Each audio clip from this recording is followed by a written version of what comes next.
แล้วก็อีกพ่อพอดีจากน้ำใจดีทั้งหัวนาลำพอนเขาแกรถจุกแกเป็นเจ้าแกทั้งพ่อใหญ่อ้วนเดินทางมาจากจังหวัดร้อยเอ็ดให้เป็นขอได้สาวได้ตัวของท่านเองเด้อ บุญบ้านเฮาเด้อพ่อแม่พี่น้องปิ้งไก่ข้าวหลามปิ้งไก่สมสุดเล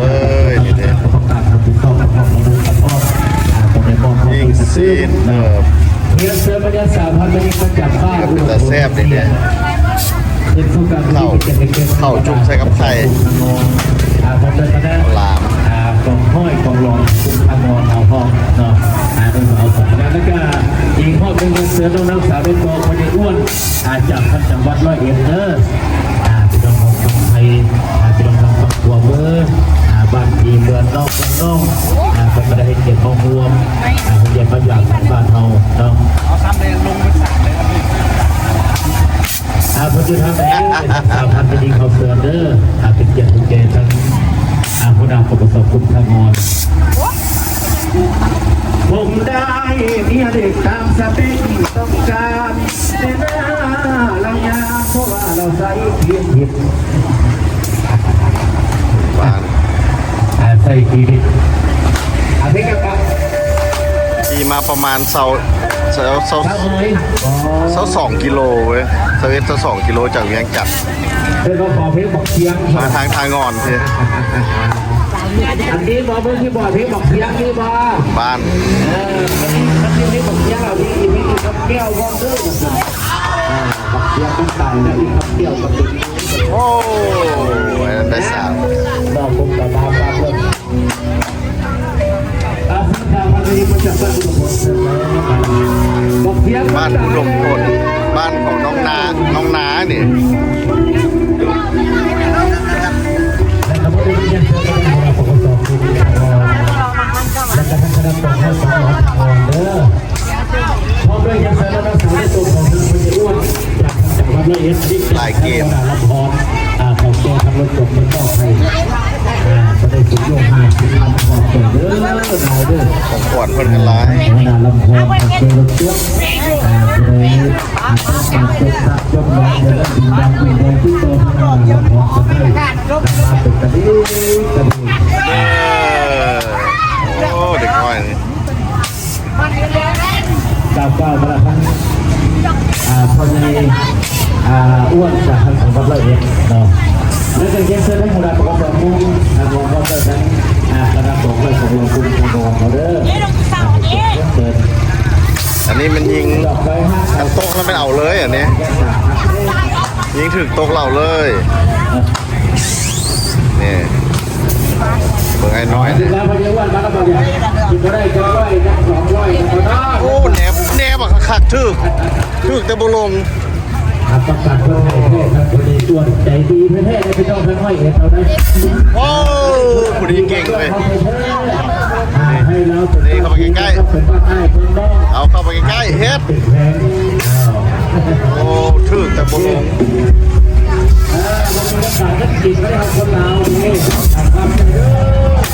โอ้ถึกบุลงเมื่อเรานี่ใส่ประทัดพลังโอ้เรื่องนั้นคุณนี่นะ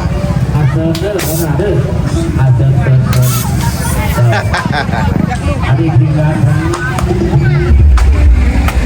งคนเดียวจากบ้านเล็กดาวประกอบกับสิ่งต่างๆของมันเลยครับเชิญผู้คณะเงินเสือประธานแขกที่มีการทุกชายจุดสองให้เกียรติผู้ประกอบการต่างๆของสุราษฎร์นี้เสิร์ฟสัญญาทีมงานพวกเราไปป้า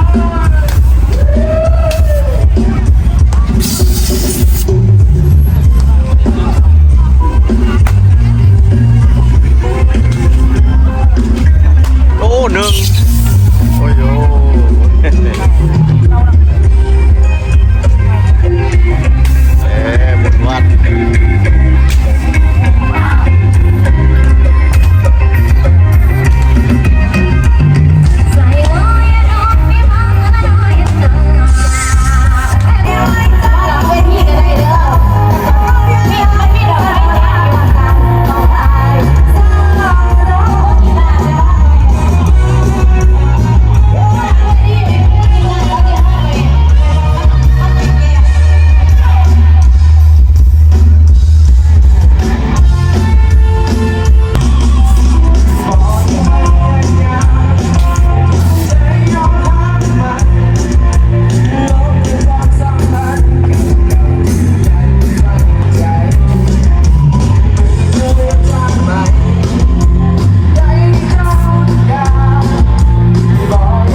แล้วก็อาสิเป็นอีกหนึ่งหอบเด้อก็คือทางการ สิพากันมือแล้ววันนี้นะ เมื่อกี้นี้อีกหอบไม่ดีจะเป็นเกียรติให้แก่ทั้งทางเลขาทางบ้านในบ้านพร้อมด้วยคณะอีกเติมปัสนองก็จะเป็นทางธุรกิจมีทางธุรกิจมอบให้สำหรับเพชรเจดีย์ขอเป็นน้องสาวมาริดาน้องสาวหนูเพียนน้องสาวพรสวรรค์ โอ้คนหลายข ทาง นาด ธุรกิจมอบให้สำหรับวันนี้พอบาทางภาคส่วนทำกิจสอบทางบัตรทางปีประจันมาให้เราทางตัวทางนาเขายกเลยท่านยกแล้วก็ให้รวยเนี่ยบรรดาทั้งลูกน้องสาวสวยทางนาได้มีแต่คนงามอันนี้หัวมดละบอลาทางนา ไปมาซัก คนไหนบนทันมีหัวยกมือขึ้น โอ้ โซแค่บอกร้อยบอก เดี๋ยวถามมิสเกก่อนเนาะ ถ้าโซแค่กันร้อยแค่ให้เจ้าไส้หัวคนอื่น แก แก่ เข้า เขา ห้องน้ ส่วนเขาเอิ้นมาไส้หัวคนอื่นได้ขึ้นสวรรค์ย่ำเมียเขาไม่เห็นนะน้องไอ้เนาะทันเมียคอยละตุ๊กอารมณ์ทับเป็นขอย่านบุญเอเล่ทางไฟโดนซาลงเด้อ ำคนหลายขนาด เขาซับกันมายับอย่างเงี้ยนะแต่ว่าสังเกตการเบิ่งของไฟโดนซาเขาเป็นสีเงาบ้านไหนบ้านหนึ่งเนาะบ้ามีแต่เราไปแหละกันอีเซ่เย็นๆสบายพอทั้งเราละเพื่อสินแต่พ่อพาติดเสี้ยนอาเซอร์น้องสาววาลิดาน้องสาวดูเพียน้องสาวพรสวรรค์คนอยู่ทำไหนเนาะทักษะแห่งใจเขาเสือเด้อ เมาแล้วเส้นหาสูง จังเม็นว่าเด้อนายอย่าลืมเด้อบักสอนเถือตัวนาสีหน้าน้องตัวของใหญ่ดังเล็กยานอันนี้ไปอีกยันมาแล้วนึงแห่งใจเจ้าสบายดีเด้ออันสิบอกละ3,000ไปยิงบ้านอุดมพลมีแต่คนงามๆใดอุดมสมบูรณ์เอาแท้เอาว่าผู้เครื่องกลางเนี่ยอันบอกละยิ้มไล่ได้แล้วกันเนาะอันนี้เขาเอิ้นว่าของเทพคนหัวใจเกินร้อยขอเขียนเชิญทั้งทางเลขาบ้านและการทั้งทางในบ้านพร้อมด้วยขนาดเด้อครอบดีมีนักธุรกิจคนมอบไปบนสุขยุมหาแสนกีบขอเสียงโต๊ะมือดับจากจักรบาทเลยเนาะสุขยุคณะกรรมการหาเสียงแล้วยังไม่ได้ยัดที่สุขยุดนตรีอีก200,000อันนี้ก็ขอเสียงตบมือท่านไห้เก่าท่านบ่ไห้ก็อยากได้เงินอะไรเนาะเพราะว่างวดโดยไม่ได้เป็นใจของหางวดนะขอชิมมายืนละทั้งที่ข่าวทางบ้านหรือทางนายบ้านอุดมพลเอาเสิร์ฟให้เก็บจบให้เก็บดูฟอนของท่านเปิดบัตรบนซื้อภาพนี้ตามกระสังเกตบริษัทจะได้เปลี่ยนเมื่อเบียดนะเห็นเลยเปิดเห็นเลยทางมือกีตาร์โซโล่ละมองนันนาอันนันนาสักว่าเอามาเทใส่มองใหญ่ๆก็อันนันนาเอ้าจบอะไรเป็นจักรน้องน้ำกินลูกชักว่าจังเลยให้คนเดียวมันเป็นก็จะไหนเรื่องไม่ละคืนเดาหายใจต้องปวดประพันเลยนะเสือเด้อทั้งทันในบ้านเขาเด้อทั้งอุดมคนทั้งบ้านทั้งทันได้สาธมาแล้วตอนนี้จะเป็นช่วงมันจะเป็นตู้เปลี่ยนกันได้ไหมเนาะทั้งการได้ทั้งวันนี้ก็สิ เลยเพราะว่าเป็นการ วิดีโอสั้นๆนี่ของเขาก่อนบริถ่ายหลายเจอกันวิดีโอหน้าโอ้โจยางอยู่ข้างหน้าบางคนจะดี มากันเมืองแล้วบัดนี้ กำลังการชีวิตน้องทางบรรดาทางการนำประวัติสุดที่พยายามแสดงพี่น้องเขาใจเย็นๆไว้สักวันเด้อ